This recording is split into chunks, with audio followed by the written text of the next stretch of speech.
Hello everybody, एक बार आपका फिर से स्वागत है मेरे YouTube channel of the field 727 में।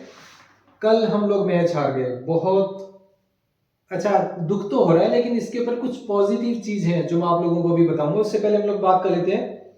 पाकिस्तान की लड़कियों का एक टूर गया हुआ है साउथ अफ्रीका ओडीआई सीरीज खेलने के लिए। 3 ओडीआई मैचेस की एक सीरीज चल रही है, उसका पहला मैच है, उसके ऊपर बात करेंगे। उससे पहले एक छोटी सी आप लोगों को खुशखबरी दे दूं कि एशिया कप का राइजिंग स्टार का जो फाइनल था वो इंडिया ने बांग्लादेश की लड़कियों को हरा के जीत लिया। इससे पहले हम डिफेंडिंग चैंपियन थे।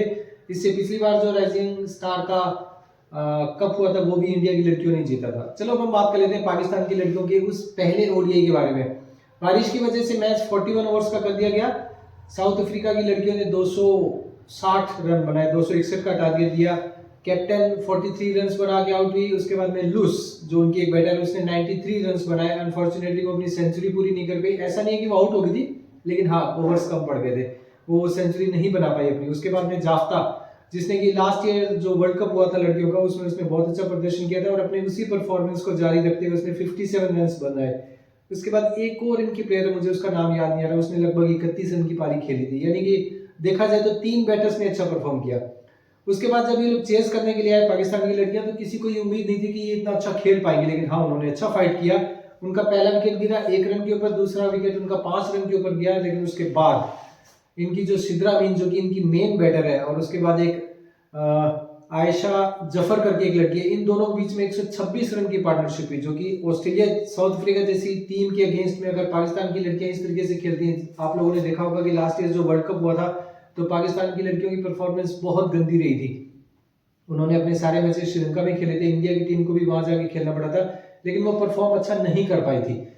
लेकिन कल उन्होंने बहुत अच्छा परफॉर्म किया। 3 बैटर्स इनकी बहुत अच्छी खेली।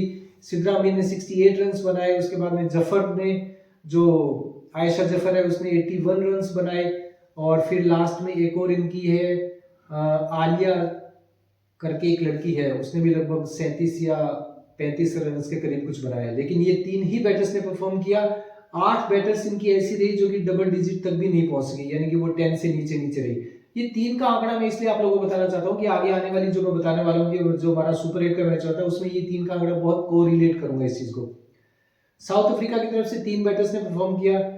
पाकिस्तान की तरफ से भी 3 बैटर्स ने परफॉर्म किया, बहुत अच्छा परफॉर्म किया। बाकी सारी की सारी कुछ ज्यादा नहीं कर पाई। 223 में पूरी टीम ऑल आउट हो गई और ये लगभग 37 रन से ये पहला ओडीआई हार गई।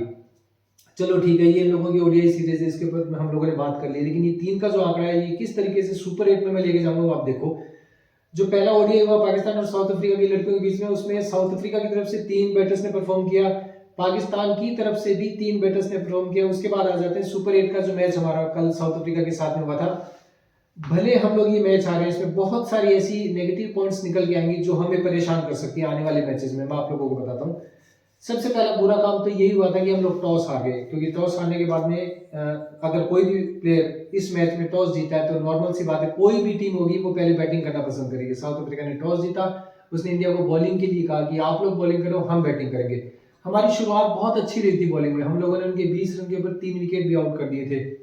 आपका मार्करम चला गया था, फिर रिकेल्टन चला गया था, एक और इनका जो ओपनर आता है वो चला गया था। मतलब ये लोग कुछ नहीं कर पाए थे। 20 रन पे इनके 3 आउट हो गए थे। लेकिन उसके बाद डिकॉक भी आउट हुआ था। हाँ, डिकॉक, मार्करम और रिकेल्टन तीनों आउट हो गए थे। 20 रन के ऊपर 3 आउट हो गए थे। उसके बाद में एक हमारे पास चांस था, जब आप सामने वाली टीम के 3 खिलाड़ी 20 रन के ऊपर आउट कर देते हो, वो भी सिर्फ 4 ही ओवर हुए हैं। उसके बाद में आप लोगों के पास एक मौका होता है कि आप लोगों उन लोगों को जकड़ के रखो। एक आधा और विकेट अगर और उस वक्त चला जाता तो शायद ये लोग इतना बड़ा टारगेट ना सेट कर पाते इंडिया के लिए।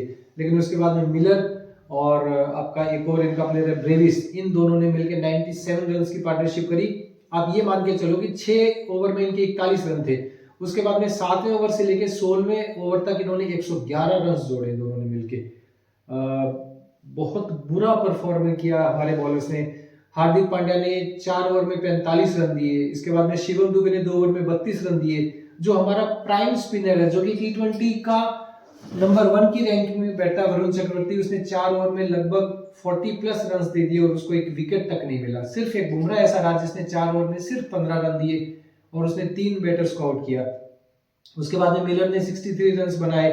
फिर इनका स्टब्स आया, उसने 24 बॉल में 44 रन बनाए। सिर्फ 3 बैटर्स ने, वो मैं आपको जो कोरिलेट कर रहा था, उधर भी 3 बैटर्स ने परफॉर्म किया। यहाँ पे भी सिर्फ ये 3 बैटर्स ने परफॉर्म किया है, बाकी किसी ने कुछ नहीं किया है। जो थोड़ा बहुत इन 3 के बाद में किसी ने अगर रन दिए तो वो हमने दिए एक्स्ट्रा, किसी के 11 रन हमने दिए और टोटल 186 रन इन्होंने बनाए, 185 या 186 रन बनाए लोगों ने शायद, हाँ सॉरी 187 रन बनाए, 188 का टारगेट मिला। लास्ट ओवर तो हमारा बहुत ही गंदा निकला, बहुत ही ज्यादा गंदा निकला। हार्दिक पांड्या ने आखिरी ओवर में 20 रन दिए, वो भी एक एक्स्ट्रा प्रेशर दिख गया। उसके बाद जब हम ये टारगेट चेस करने के लिए आए तो एक बार फिर से वो चीज निकल के आई जिसके लिए कुछ काफी टाइम से बातें चल के आ रही थी कि अभिषेक शर्मा एक स्लॉगर है, और कल कहीं ना कहीं वही साबित हुआ। उसने 12 बॉल खेली, 15 रन बनाए, उसने सिर्फ 2 चौके और 1 छक्का लगाया, 125 की स्ट्राइक रेट से खेला है, जिसकी ओवरऑल टी20 में 190 प्लस की स्ट्राइक रेट है, वो 125 की स्ट्राइक रेट से खेल के गया है, वो भी आउट हो गया। पहले ही ओवर में मार्करम अपना काम करके चला गया, उसने इसको आउट कर दिया। ये सिर्फ एक चौका पहले ओवर में सॉरी इसने अभिषेक को आउट नहीं किया था, इसने ईशान किशन को आउट कर दिया था, जिसने 4 बॉल खेली, 3 तो डॉट खेली, चौथी बॉल पे जाके ये आउट हुआ है। उसके बाद में 5वीं बॉल पे आपका ये तिलक वर्मा आया, उसने एक सिंगल लिया, फिर सामने अभिषेक शर्मा आया तो उसने फिर एक चौका लगाया था। यानी कि पहले ही ओवर में 4 बॉल खेल के और बिना कोई रन बनाए ईशान किशन आउट हो गया, जो कि हमारा इन दिनों इन फॉर्म बैटर है। और उसके बाद में मार्करम ने एक भी ओवर नहीं किया, लेकिन उसको जो काम करना था वो कर गया। उसके बाद जो हमारे ऊपर प्रेशर गिरा है, उसके बाद हमारी हालत ऐसी होगी कि हमसे एक भी पार्टनरशिप नहीं लगी। 88 पे हमारे 8 आउट थे। हमारा जो सबसे ज्यादा स्ट्राइक रेट था किसी का तो वो अभिषेक शर्मा का था, 125 रन का। अब मैं आप लोगों को एक चीज बताता हूं कि किस तरीके से हमारे बैटर्स ने परफॉर्म किया है। सूर्य ने 12 बॉल खेली है, सॉरी 22 बॉल खेली, 18 रन बनाए, यानी कि उसने अकेले ने लगभग 4 ओवर खेल लिए। हार्दिक पांड्या ने 12 बॉल खेली, 2 ओवर वो खराब किया, 4 ओवर तो 6। वरुण आपका वाशिंगटन सुंदर 2 ओवर वो खराब कर गया, 4 2 6 और 2 8। उसके बाद में आपका पांड्या ने 3 ओवर लगभग खराब किए थे, 3 ओवर उसने खराब किए, 4 ओवर सूर्य ने खराब किया, 2 ओवर वाशिंगटन सुंदर ने खराब किए, 2 ओवर अभिषेक शर्मा ने। इन 4 बैटर्स ने मिला के लगभग 11 ओवर्स खेले, पूरे के पूरे इन दोनों 4 जनों ने मिलकर 11 ओवर खेले। और 11 ओवर में इन लोगों का 4 का अगर टोटल हम करने के लिए बैठे तो इन लोगों ने सिर्फ 63 रन बनाए, यानी कि 6 की एवरेज से भी इन्होंने रन्स नहीं बनाया। इतनी बुरी परफॉर्मेंस हुई कि 111 में हमारी पूरी टीम ऑल आउट हुई। मुद्दा ये नहीं है कि हम लोग मैच हारे, जब 2 टीम खेलेंगी तो नॉर्मल सी बात है, एक टीम मैच जीतेगी, एक टीम मैच हारेगी। और एक दूसरी सबसे बड़ी बात है, हम 2023 के वर्ल्ड कप से जो हम फाइनल आ रहे थे, जो कि इंडिया ने होस्ट किया था, 50 ओवर फॉर्मेट का जो वर्ल्ड कप हुआ था इंडिया में, जो हम फाइनल आ रहे थे, अनबीटन फाइनल पहुंचे थे, एक भी मैच नहीं आ रहे थे। जो हम एक मैच आ रहे थे वो फाइनल का था, जिस वजह से हमारे हाथ से ट्रॉफी निकल गई थी 2023 के वर्ल्ड कप के बाद में। उससे पहले 2023 में एशिया कप हुआ था, जो कि श्रीलंका में हुआ था, हमने एक भी मैच नहीं आ रहा था। उसके बाद हम 2024 में अमेरिका खेलने के लिए गए थे, अमेरिका और वेस्ट इंडीज ने जो टी20 वर्ल्ड कप होस्ट किया था 2024 का, वो हमने अनबीटन ट्रॉफी घर पे लेके आई, एक भी मैच हमें नहीं आ रहा। उसके बाद हम चैंपियंस ट्रॉफी खेले लास्ट ईयर 2025, जिसको कि पाकिस्तान ने होस्ट किया था। हमने दुबई में अपने सारे मैचेस खेले थे, हम वो ट्रॉफी घर लेके आए थे, हमने एक भी मैच नहीं हारा उसमें। उसके बाद में 2025 लास्ट ईयर हमने एशिया कप खेला, जो कि हमने दुबई में खेला था, पाकिस्तान उसका होस्ट था, हमने एक भी मैच नहीं हारा। तो ऐसा, उसके बाद में अभी हम अनबीटन पहुंचे थे सुपर 8 में, पहला मैच हमारे 2023 का फाइनल हारने के बाद में। तो ऐसा तो है ही नहीं कि सारे के सारे मैचेस हम ही जीतेंगे, ये तो नॉर्मल सी बात है कि कभी ना कभी तो हमें हारना ही था, तो वो दिन हमारा कल आ गया। मुद्दा वो नहीं है कि हम लोग मैच हारे, मुद्दा ये है कि हम सिर्फ मैच नहीं हारे, हमने घुटने टेके थे। 111 रन के ऊपर हमारी पूरी की पूरी टीम ऑल आउट हो गई। पाकिस्तान वाले हंस रहे हैं कि हमने कम से कम 114 तो बनाए थे, आप लोगों के 176 के टारगेट का पीछा करते हुए, आप लोग तो 114 तक भी नहीं पहुंचे। पहली बात तो वो इस चीज पे मजाक उड़ा रहे हैं। दूसरा, उनके एक फॉर्मर क्रिकेटर है मोहम्मद आमिर, जिसने ये कहा था कि अभिषेक वर्मा एक प्रॉपर स्लोगर है, वो सिर्फ तुक्के मारता है, लगी तो ठीक है, अदरवाइज वो आउट होकर चला जाएगा। वो चीज कहीं ना कहीं साबित हुई, चलो ठीक है। अब मैं आप लोगों को बताता हूँ इसमें कौन सी पॉजिटिव चीज निकल के आती है। एक ऐसा प्लेयर, पाकिस्तान के देश का एक ऐसा प्लेयर जो कि फिक्सर है, जिसने फिक्स किए थे मैचेस, जिसको सजा हुई थी 2-3 साल की, वो जेल के अंदर रहा था, जिसने अपने मुल्क को बेच दिया। आपके मुल्क को बेचने वाले एक प्लेयर की बातों पे आप खुशी मना रहे हो, आप तालियां बजा रहे हो, आप खुश हो रहे हो।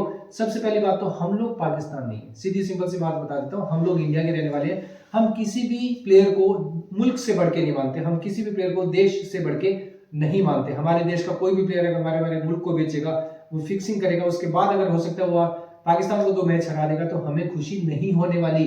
और यही रीजन है, यही डिफरेंस है आपके पाकिस्तान और हमारे इंडिया के बीच में। आप लोगों की मोहम्मद आबिद ने हमें चैंपियंस ट्रॉफी में हराया था, उसकी वजह से हम चैंपियंस ट्रॉफी हारे थे। उसके बाद एक बार में एशिया कप में भी उसकी वजह से हम लोग वो ट्रॉफी हारे थे। आप लोग खुश होते हैं कि उस मोहम्मद आमिर की वजह से आप लोगों ने इंडिया को हरा दिया, लेकिन आप लोग वो कॉन्सेप्ट नहीं देख रहे कि वो एक फिक्सर है, उसने आपके मुल्क को बेचा। तो नॉर्मल सी बात है कि सबसे पहली बात तो आप लोगों को इस चीज के बारे में सोचना ही नहीं है कि मोहम्मद आमिर ऐसा कह रहा है। सामने वाला अगर कोई आदमी आप लोगों के बारे में कुछ गलत बोलता है तो उसके शब्दों में जान नहीं होती है। कमजोरी कहाँ है? कमजोरी हमारे अंदर है कि हम उस चीज को एक्सेप्ट कर रहे हैं, हम उसकी बातों पे ध्यान दे रहे हैं। दूसरी चीज, अगर वो हमारे बारे में कुछ गलत बोल रहा है तो नॉर्मल सी बात है, हम किसी को जाके अपना दुख नहीं बताने वाले कि हमारी टीम गंदा परफॉर्म कर रही है, या हमारे बैटर्स परफॉर्म नहीं कर रहे, या हमारे बॉलर्स परफॉर्म नहीं कर रहे, हमारी फील्डिंग अच्छी नहीं हो रही, हम लोग मैच हार रहे हैं, हम लोग आगे नहीं जा पाएंगे। ये चीजें हमें दिमाग में सोचनी नहीं है, क्योंकि अगर हम किसी को अपना दुख बताने जाएंगे तो नॉर्मल सी बात है कि सामने वाला जो भी आदमी घूम रहा है वो मरहम लेके नहीं घूम रहा है, वो हाथ में नमक लेके घूम रहा है। वो सिर्फ इस चीज का इंतजार कर रहा है कि कब आप उसे अपनी तकलीफ बताओगे, कब आप उसे अपने घाव बताओगे, और वो उस घाव के ऊपर नमक रख देगा। हमें ऐसा कुछ करना ही नहीं है। पॉजिटिविटी यही है कि हमें ये चीज सोचनी है कि कभी ना कभी तो हमें एक मैच हारना ही था। ऐसा तो है ही नहीं कि हम 2023 से मैच हारते भी नहीं आ रहे, सिर्फ जीतते ही आ रहे हैं, तो वो उम्र भर तक हम ही जीतेंगे। ऐसा तो हो ही नहीं सकता ना। कोई भी टीम ऐसी नहीं है कि जो अनबीटन रहेगी उम्र भर तक, सालों साल तक ऐसा होता रहेगा। किसी वक्त ऑस्ट्रेलिया कभी मैच नहीं आती, उसके बाद उसने हारना शुरू किया। कभी ऐसा था कि न्यूजीलैंड कोई मैच नहीं आती थी। एक वक्त ऐसा भी था जब हम लोग, हमारे घर के अंदर कोई टेस्ट सीरीज नहीं आ रहे थे, हमने वो भी हारे। ना सिर्फ हम लोग हारे थे, हम लोग व्हाइट वॉश हुए थे न्यूजीलैंड से। उसके बाद में हमने दूसरी बार अभी फिर व्हाइट वॉश हुए, साउथ अफ्रीका में 2-0 से हरा के गया। हम लोग कभी T20 सीरीज नहीं आ रहे थे, ओडीआई सीरीज कभी नहीं आ रहे थे न्यूजीलैंड से। लगभग 38 साल के बाद में न्यूजीलैंड अभी हमारे घर में आ गया, हमें ओडीआई सीरीज हरा के गया है। तो ये चीजें नॉर्मल है, हमें इन चीजों के बारे में नहीं सोचना चाहिए। मुद्दा ये होता है कि अभी हमारे पास टूर्नामेंट हमारा खत्म नहीं हुआ है, हमारे पास सुपर 8 के अभी भी 2 मैचेस हैं। हमें वेस्ट इंडीज और जिम्बाब्वे से खेलना है। हमें उन लोगों की तरफ ध्यान ना देके पाकिस्तान के प्लेयर्स की तरफ, उन फिक्सर्स की तरफ, उनकी बातों पे ध्यान ना देके हमें अपने आने वाले मैचेस की तरफ ध्यान देना है। अभी 26 तारीख को हमारा जिम्बाब्वे के साथ में सॉरी शायद उसका जिम्बाब्वे के साथ हमारा 26 तारीख को मैच होगा। उसके बाद में 1 तारीख को हमारा वेस्ट इंडीज के साथ मैच है। उन दोनों मैचेस को अगर हम हरा देते हैं, अच्छी एवरेज के साथ में हरा देते हैं, तो हमारे पास अभी भी चांसेस है कि हम सेमीफाइनल में पहुंच जाए। हमें उन लोगों की बातों की तरफ ध्यान ही नहीं देना है। खासकर अब हमारे जो बैटर्स परफॉर्म नहीं कर रहे हैं, तो ठीक है, मैं मानता हूं कि मैच हारने में दुख होता है, बहुत दुख हुआ है, लेकिन पहले की तरह नहीं। पहले तो मुझे रात को नींद ही नहीं आया करती थी, अगर इंडिया कोई मैच हार गया तो मैं पूरी पूरी रात ही नहीं सो पाता था। लेकिन अब उस चीज से हम लोग उबर चुके हैं। हमें भी पता है कि सारे के सारे मैचेस तो हम लोग नहीं जीतने वाले। हमें बस कोशिश अब ये करनी है कि किसी भी तरीके से हमें बहुत अच्छी रन रेट के साथ में, बहुत अच्छी एवरेज के साथ में हमें वेस्ट इंडीज और जिम्बाब्वे को हराना है, ताकि हमारे पास सेमीफाइनल में जाने का चांस हो। रही बात पाकिस्तान के ग्रुप की, तो हमें उनकी तरफ ज्यादा सोचना नहीं। मैं उनके बारे में, ठीक है, मैं चाहता यही हूँ कि वो लोग हारे, वो लोग सेमीफाइनल में ना पहुंचे। मैं तो चाहता हूँ, और हमेशा ये चीज बोलता हूँ और आगे भी बोलता रहूंगा, नहीं चाहता मैं उन लोगों को आगे बढ़ते हुए देख ही नहीं सकता। लेकिन उनके बारे में बहुत ज्यादा ना सोच के हमें हमारे ऊपर ध्यान है, हमारी कमजोरियों की तरफ ध्यान देना है कि हम किस तरीके से आउट हो रहे हैं, किस तरीके से हमारी बॉलिंग गंदी हो रही है, हमें उसमें सुधार करना है और आगे अच्छे मैचेस खेल के हमें सेमीफाइनल तक पहुंचना है। आज मैच होगा वेस्ट इंडीज और जिम्बाब्वे के बीच में शाम को 7 बजे, और अगर हम ये चाहते हैं कि हमें सेमीफाइनल में पहुंचना है, तो उस पॉइंट ऑफ व्यू से मैं ये मान के चलता हूँ कि हम वेस्ट इंडीज को हारते हुए देखना पसंद करेंगे, ताकि उसके बाद में वेस्ट इंडीज का मुकाबला होगा आपका साउथ अफ्रीका के साथ में। There are very low chances that West Indies can beat South Africa. तो उसके बाद ये जब 2 मैच हार जाएगा तो हमारे पास आगे बढ़ने का चांस होगा। तो इस उम्मीद के साथ में कि आज वेस्ट इंडीज जिम्बाब्वे से मैच ना जीत पाए, मैं इस वीडियो को यही खत्म करता हूँ। आगे आपसे अगली वीडियो में इस मैच के बाद मुलाकात होगी, और तब तक के लिए जो लोग मेरी वीडियो पे पहली बार आए, या जो लोग मेरी वीडियोस कंटिन्यूसली देखते हैं लेकिन वो लोग सब्सक्राइब नहीं करते, उनसे रिक्वेस्ट है कि मेरे चैनल को सब्सक्राइब करें। लाइक और डिसलाइक जैसा भी आप लोगों को ठीक लगे शेयर करें, और हाँ, कमेंट जरूर करें। तब तक के लिए जय हिंद, जय भारत।